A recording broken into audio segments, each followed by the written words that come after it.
The Chicago White Sox made their second big move of the offseason by acquiring Liam Hendriks. In this video, I'm going to talk about Liam Hendriks, what it means for the White Sox, what it means for the Oakland A's who lost Liam Hendriks, and what it means for the Mets, because this is a big target that was on our radar that is now off the board. So, I think the most important thing about the White Sox getting Liam Hendriks is they saw, what was one of the things that got us eliminated, and that was when we faced the Oakland Athletics, Liam Hendriks was really, really good. In the first game, he gave up a couple runs, but in the following two games, in the second game, Liam Hendriks threw a scoreless inning, and then the third big-time closeout game, Liam Hendriks went 3 scoreless innings, only giving up 1 hit. So if you can get a closer that could just work on back-to-back-to-back days, go multiple innings, and shut out your opponent, and not to mention a really good lineup into Chicago White Sox, this is one of the last things they needed for their team because they already have Luis Robert and Yohan Moncada and Jose Abreu and Yasmani Grandal and Tim Anderson and Eloy Jimenez. So the White Sox, they definitely have a really good team already.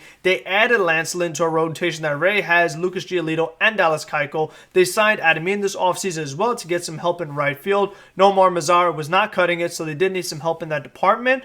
Who will be their DH? We'll see. Will they bring back Edwin Encarnacion? Will they try to get another person to be their designated hitter? Will they try to re-sign Alex Colomé to try to really beef up their bullpen even more? We'll see. I can imagine the White Sox making some more moves.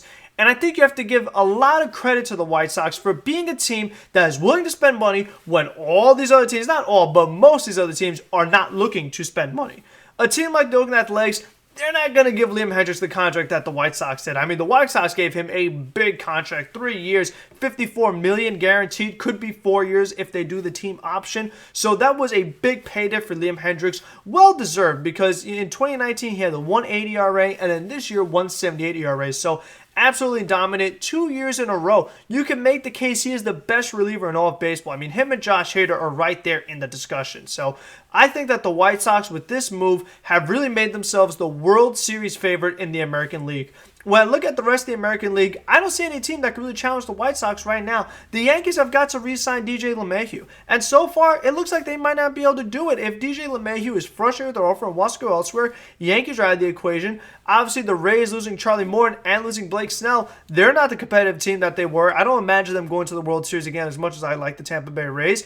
Other than that, in the Central, the Minnesota Twins, first round, they get eliminated. In the West, the Oakland Athletics losing Liam Hendriks, he was a huge part of their team. Are the Angels going to do something big? I imagine they will, but still, one big move by the Angels, whether that's Bauer or somebody else, that's not going to put you at the Chicago White Sox level. The White Sox have the rotation, they added the big bullpen piece, they already have the good lineup.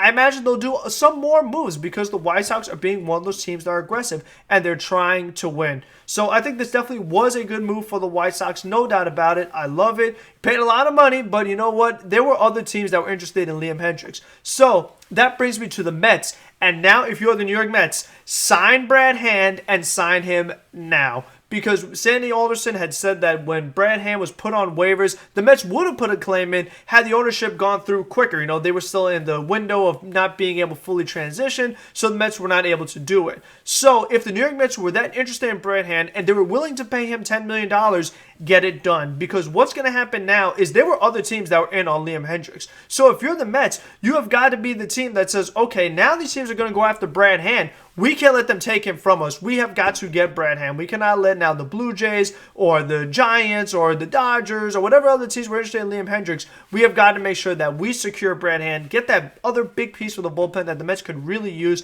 and would take their team to a next level as well. So this definitely was, again, a great sign for the White Sox. This is one that I predicted in the free agency predictions. I just felt like it was a good fit because, again, the White Sox saw what he did against them in the playoffs, and they're like, we need to get this guy. It would take our team to the next level, and the White Sox did that. So a ton of credit to them. As always, make sure to like, comment, subscribe. Working our way towards 800 subscribers. Check out my video earlier talking about Jackie Bradley or George Springer for the New York Mets. And until the next one, be safe, be smart, be healthy, and let's go Mets, and good job White Sox.